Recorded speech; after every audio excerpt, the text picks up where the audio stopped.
Fala pessoal do YouTube, sejam bem-vindos a mais um vídeo aqui no canal. Me mandaram um direct no Instagram pedindo para explicar um pouco melhor como que funcionava o cálculo de volume de treino. E aí esse direct originou esse vídeo que eu estou fazendo para vocês aqui hoje. Vou trazer um vídeo bem simplificado do que é volume de treino e como vocês podem estar fazendo para calcular esse volume de treino e progredir dentro do treino de vocês. Então, para quem não sabe, o volume de treino é uma das variáveis mais importantes. Em alguns momentos a gente utiliza uma máxima até como, por exemplo, volume é rei.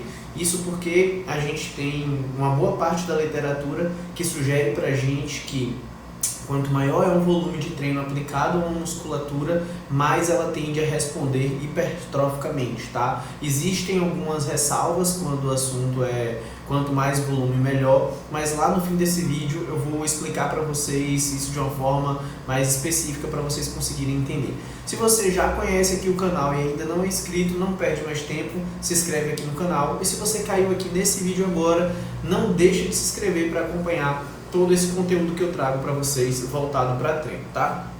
Então bora lá, vamos começar. Basicamente no vídeo de hoje a gente vai ver aqui como calcular o volume de treino. Então a gente vai ver as variáveis, como a gente pode utilizar elas para estar afetando no volume de treino total de vocês. E para que isso fique bem claro na mente de vocês, vocês precisam entender que existe uma diferença do que é volume e carga de treinamento e do que é peso. Isso aqui atrapalha muito vocês porque vocês estão vindo de uma geração que valoriza muito, não, vamos trabalhar em progressão de carga. E quando vocês falam progressão de carga, quase que na maior parte do tempo que vocês querem dizer, na verdade, é progressão de peso. Então pense o seguinte, se você faz uma série, onde a primeira série você faz com menos peso, e a segunda você aumenta o peso, não necessariamente você vai progredir a carga de treino, mas você vai progredir o peso. Porque se você aumenta aquele peso e não consegue fazer repetições o suficiente, você vai ver que a carga de trabalho pode ter sido menor do que a carga de trabalho anterior. Então você aumentou o peso, mas a sua carga de trabalho diminuiu. Então, quando a gente fala de volume e carga, a gente está falando de volume load e tonelagem total de treino. Mais para baixo, eu fiz aqui uns cálculos para mostrar para vocês melhor como que funciona isso. E quando a gente fala de progressão de peso, a gente está falando puramente do peso que é colocado no exercício. Então, se você colocou uma anilha a mais, se você colocou uma placa a mais, se você colocou 1 quilo a mais, você progrediu o peso, não necessariamente o volume de treinamento ou a carga, tá? Quando a gente pensa nessa progressão de volume de treino, nesse cálculo de volume de treino, a gente tem várias variáveis dentro do treinamento que a gente consegue manipular para ter uma alteração desse volume total de treino. Quais que são as variáveis que a gente pode manipular dentro daquela sessão de treino? Então pensa assim, você tem ali seu treino A, B e C, um exemplo. E dentro do seu treino A, o que a gente vai conseguir manipular para ter alteração no seu volume total de treino? A gente consegue manipular as séries, a gente consegue manipular as repetições e a gente consegue manipular o peso que você pega.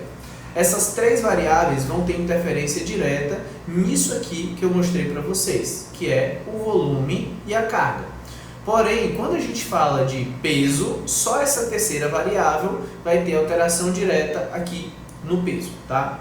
Vocês precisam entender isso, porque quando a gente pensa em zona de intensidade e qual valência física a gente está priorizando para treinar, seja ela força, seja resistência muscular localizada, seja ela ali um treino que a gente chama mais de zona hipertrófica. Eu nem gosto muito de utilizar esse termo zona hipertrófica, porque ali de 6 repetições até 15 repetições a gente tem estímulos hipertróficos, tá? Então todas elas a gente vai ter sinalização, mas 10 a 12 aí o pessoal costuma chamar de zona hipertrófica, porque está entre uma zona de força, que seria ali com repetições mais baixas, e uma zona de resistência, que seria ali com zonas de repetições mais altas, tá? Então aqui embaixo eu vou mostrar para vocês o seguinte, que manipulando qualquer uma dessas três variáveis, a gente consegue ter resultados diferentes na sua tonelagem total de treino ou no seu volume load. Vamos pensar aqui, como exemplo, essa primeira representação. Então você está fazendo um exercício ali de, vamos supor que é um leg press, e você está fazendo 3 séries de 10 repetições com 100 quilos. Isso vai totalizar uma tonelagem total de 3.000 quilos. Isso aqui é o seu volume daquele exercício, a sua tonelagem total daquele exercício. Aqui na segunda opção, vocês observem que a gente fez uma modificação na quantidade de séries apenas. Então, ao invés de 3 séries, você fez 4 séries, manteve as 10 repetições e manteve os 100 quilos que você pegou no exercício.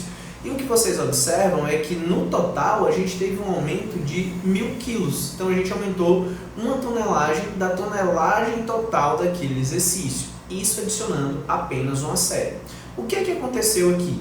A gente aumentou o volume total de trabalho. Então aqui vocês começam a entender como que funciona essa questão de volume de treino. Observem que se eu adicionei uma série a mais, em um exercício eu já aumentei o que é aquela sinalização em 1 tonelada.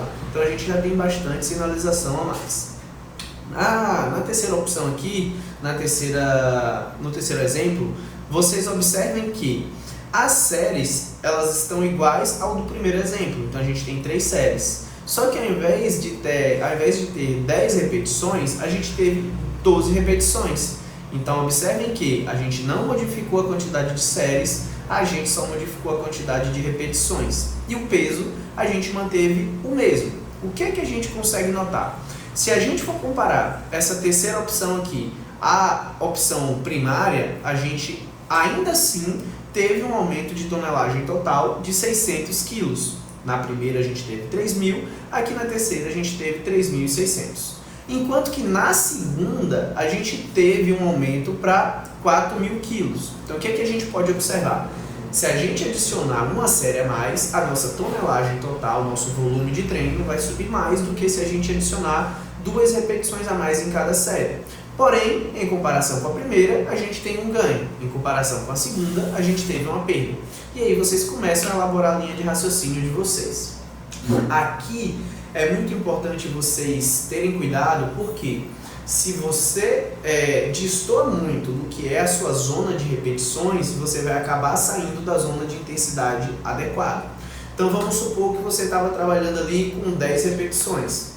E aí você não consegue progredir o peso e você aumenta para 12 repetições. Até aí tudo bem, porque a gente vai ficar numa zona limítrofe bem próxima. Então a gente vai ficar mais ou menos na mesma intensidade de treino. Porém, se você continua aumentando essas séries, a gente vai te tirar da sua zona de intensidade. Então você vai aumentar para 13, 14, 15, 16, vai chegar uma hora que aquilo ali já vai estar muito abaixo da intensidade que deveria. Então prestem muita atenção quando forem manipular as repetições, tá? Aqui no caso da terceira hipótese. E na quarta hipótese, observem que, em comparação com a primeira, a gente manteve a quantidade de séries, a gente manteve a quantidade de repetições, a gente só alterou a variável peso. E observem que a gente não fez um aumento muito bruto, tá? A gente só aumentou de 100 kg para 112 kg. E a tonelagem total, que era de 3.000, aumentou para 3.360. Então o que é que vocês conseguem observar? A gente teve um aumento menos significativo do que as outras 2 sugestões, porém ainda assim a gente teve um aumento de 360 quilos naquele exercício. Então isso aqui é muito importante para vocês entenderem que todas essas variáveis elas podem ser modificadas para te dar mais volume de treino, tá? Porém, é interessante vocês notarem que quando a gente pensa em criação de tecido, em hipertrofia, uma das variáveis mais importantes é o estímulo mecânico. Então, mesmo aqui você tendo menos volume total de treino do que nas outras 2 opções, a gente ainda tem uma sinalização significativa porque você aumentou o estímulo mecânico, que é o peso que você pega, tá? Um outro ponto muito importante também é que quando você muda o peso que você pega, você não acrescenta mais em nada o tempo de treino, você não aumenta aquele treino, porque pensa o seguinte, se você estava com 3 séries e aumenta para 4 séries, você vai precisar executar uma série a mais, então isso vai adicionar tempo de treino. Muitas vezes você não tem tempo a mais para treinar. Se você fazia 10 repetições e começa a fazer 12, isso além de levar um pouquinho de tempo a mais do seu treino, não tanto quanto uma série, leva um pouco só a mais, porém ele é limitado, porque você não pode se afastar muito do que são 12 repetições, que isso vai te tirar da zona de intensidade. Então, o estímulo mecânico é a única variável dessas três que a gente consegue ir progredindo sem ter que se preocupar com esse resto, tá? Aí aqui a gente vai ter uma coisa que é o limite de cada um. Então vai chegar um ponto que a progressão de peso ela já não vai ser mais tão fácil, e aí você começa a progredir de 1 em 1 quilo, de 2 em 2 quilos, e quando você atingir esse limite, você pensa em progredir nas outras variáveis, seja ela ali a número de séries ou número de repetições, tá? E aí, qualquer uma dessas variáveis vai gerar impacto no volume ou na carga total de trabalho, como eu mostrei para vocês, porém, controlar todas fica insustentável. Quando a gente mostra para vocês todas essas formas de controlar o volume total de treino, vocês começam a querer controlar todas elas. Então vocês querem controlar número de repetições, número de séries, peso que você pega. Se a gente for aprofundar ainda mais, pensando sobre densidade de treino, sobre tempo sob tensão, sobre uma série de outras coisas, a gente pode até considerar outros fatores aqui para calcular o seu volume de treino, tá? Como o tempo de descanso, como o tempo que você vai passar em cada uma contração, seja na concêntrica ou seja na excêntrica. Porém, isso aqui fica insustentável, porque são muitas variáveis para você controlar, muitas delas dependem do treinador ou de quem está elaborando o treino, só que muitas delas dependem de quem está executando.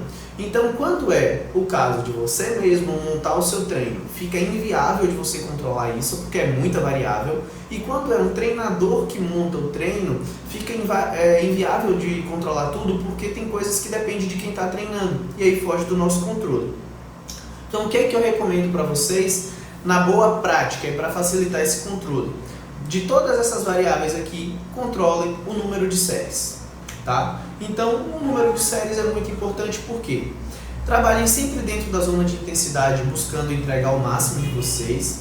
Sempre estejam dentro da zona de repetições, perto da valência física que você quer treinar mais, seja força, seja resistência, seja qualquer uma dessas valências, e controle o número de séries, porque controlando o número de séries você consegue elevar ou diminuir o seu volume de treino com uma métrica básica, que é a quantidade de séries semanais que você faz por semana. Então vamos pensar o seguinte: você calculou ali que você tem 14 séries para quadríceps na semana, seja ele uma vez só, em um treino só da semana, ou seja ele em 2 treinos da semana. Você sabe que quando você quiser progredir em cima daquilo, você só precisa adicionar 1 ou 2 séries. Então, se você estava ali com 14 séries, ao invés de você ter que recalcular todo o seu treino, daqui a 3, 4 semanas você simplesmente chega ali e aumenta uma série. Isso vai colocar você para fazer 15 séries semanais e, como vocês viram, o aumento de tonelagem total é significativo, o que vai te trazer mais estímulo para você ter mais resultados, tá? Outro ponto que vocês podem manipular também. Aqui são variáveis que não estão propriamente dentro do dia de treino. São variáveis que estão fora, mas que a gente também pode mexer. Que é o aumento da frequência e o aumento de exercícios. Então pensa assim, você pode simplesmente colocar um dia mais de treino na semana. Isso vai te fazer repetir um treino ou colocar um novo treino, o que vai abrir margem para você colocar ali 3, 4 exercícios, cada um com 1, 2, 3, 4 séries a mais. Só que isso já é uma progressão de treino absurda se você faz isso de uma vez. Então você meio que vai queimar cartuchos ali, que a gente conseguiria ir progredindo gradativamente e colhendo resultados ao longo disso. Outra opção é o aumento de exercícios. Então você pode, ao invés de aumentar uma série, ao invés de aumentar o peso, você simplesmente colocar um exercício a mais no seu treino. Então, no seu dia de treino de quadríceps, na segunda você fazia 4 exercícios, você chega ali e coloca mais um exercício. E aí você vai fazer 5 exercícios, vai ter aumento no seu volume de treino. Porém, quando a gente pensa no aumento de exercícios, assim como o aumento de séries, a gente tem algo contra nós, que é o tempo. Se você, a cada 4 semanas, 8 semanas, fizer o aumento de um exercício no seu treino, Quando chegar ao fim de 4 meses, você já está fazendo ali 10, 12 exercícios por dia. Isso é insustentável e quase ninguém tem tempo suficiente disponível para fazer tanto exercício assim. Então isso a gente tem que usar com cautela, tá? E aqui embaixo eu trouxe uma base para vocês terem uma noção mais ou menos do que a gente pode trabalhar. Então, ó, pessoas iniciantes, e aqui é um pouco contraditório, tá? Algumas pessoas têm alguns critérios para definir o que é uma pessoa iniciante no treinamento, outros não têm, é muito pessoal, é muito individual de cada treinador. Por quê? Tem treinadores que usam tempo, porém tem gente que treina 6 meses que quando você vai ver nem parece que treina, então simplesmente frequenta a academia e não tem uma eficiência de treinamento. E tem gente que treina há 6 semanas e quando você vai ver é uma pessoa extremamente dedicada que treina muito melhor do que aquela que treinava há 6 meses. Então isso aqui é muito individual, cada pessoa usa aí um requisito para definir isso. Eu costumo dizer para vocês utilizarem um bom senso. Então você tem uma boa frequência, você tem um bom drive neural, você consegue ter técnicas boas de treino, você já treina com pesos relevantes. Se sim, você é de intermediário para avançado. Se não, não importa quanto tempo de treino você tem, você continua sendo iniciante. Mas isso aí é outro assunto. Vamos lá. Consideremos uma pessoa iniciante. O que é que a gente precisa trabalhar? De 8 a 12 séries semanais, a gente já tem na literatura como o suficiente para uma manutenção de massa magra ou um início de sinalização de hipertrofia. Então, se a pessoa ela é iniciante, ela não tem costume com treino, ela está começando a treinar, não precisa de algo muito mais além de 12 séries semanais para ela já começar a ter resultados. E preste atenção nisso aqui, tá? São séries semanais. Se você coloca 12 séries só em um dia de treino para um músculo e você divide em A, B e C e essa pessoa treina 5 vezes na semana, ela vai repetir esse treino A. Então, ao invés de 12 séries, ela já vai fazer 24 séries. Então, isso aí já vai estar muito elevado, tá? Intermediários, algo entre 13 e 18 séries semanais. Avançados, 19 séries ao infinito. Por que ao infinito? Porque não existe um valor limite de séries semanais onde a sinalização de hipertrofia ela para de acontecer, tá? Existem algumas literaturas com volumes de treino bem avançados. Eu particularmente conheço literaturas que já foram conduzidas até 55 séries semanais e ainda assim os participantes continuaram tendo resultados hipertróficos. Porém, existe uma coisinha chamada VMR, que é volume máximo recuperável. Isso é extremamente individual, cada pessoa tem um VMR e a gente precisa se atentar porque é uma variabilidade muito grande. Então vai depender da capacidade de recuperação da pessoa, da curva de recuperação dela, vai depender se é homem ou se é mulher, vai depender se ela está dormindo bem, vai depender do quanto ela está comendo, vai depender se ela usa hormônio ou não, vai depender de como ela está dormindo. Então, enquanto algumas pessoas lidam muito bem com 14 séries, 15 séries semanais, outras pessoas lidam muito bem com volumes ali acima de 20, 22 séries. Outras precisam de ainda menos, outros precisam de mais. Então a gente só consegue ter uma base disso aqui quando a gente vai fazendo a progressão de volume e observando as respostas que aquele indivíduo dá pra gente, tá? Seja você, seu próprio treinador, ou se você for treinador de alguém, você precisa observar isso por meio de questionários, por meio de avaliações físicas e por meio da avaliação do corpo da pessoa, tá? Então é basicamente isso. Se você achou isso aqui tudo muito complicado e não quer ter trabalho de montar seu treino, eu trabalho com consultoria online, vou deixar o meu site aqui no link da descrição do vídeo. Você pode clicar e dar uma olhada nos resultados que eu apresento para os meus clientes. Qualquer dúvida que ficar, você pode me mandar uma mensagem no WhatsApp que eu faço questão de te responder, tá? Espero que eu tenha te ajudado de alguma forma a entender melhor um pouquinho sobre volume de treino. Se esse vídeo agregou para você, deixa o seu like e se inscreve no canal. Tamo junto, let's bora!